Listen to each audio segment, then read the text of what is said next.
السلام علیکم ورحمۃ اللہ وبرکاتہ۔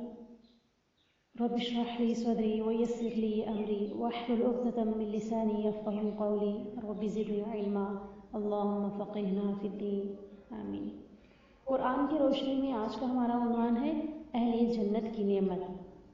قرآن میں اللہ سبحانہ و تعالی فرماتا ہے بے شک اہل جنت عیش و راحت کے مزے لے رہے ہوں گے، وہ اور ان کی بیویاں سائے میں تختوں پر تکیے لگائے بیٹھے ہوں گے، اور ان کے لیے اس جنت میں ہر قسم کے میوے اور جو وہ طلب کریں گے ان کو ملے گا۔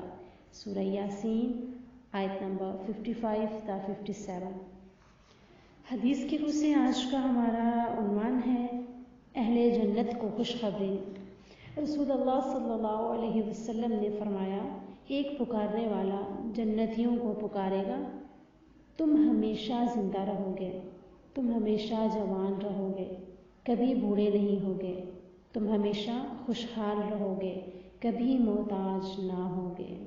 صحیح مسلم رقم الحدیث 7157۔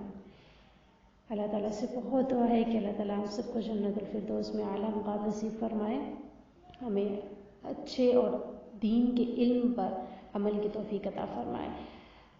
قرآن کو اس کی جانب چلتے ہیں، اور قرآن کو اس میں آج کا ہمارا سوال ہے، قرآن کو الفرقان بھی کہا جاتا ہے، الفرقان کا مطلب بتائیے۔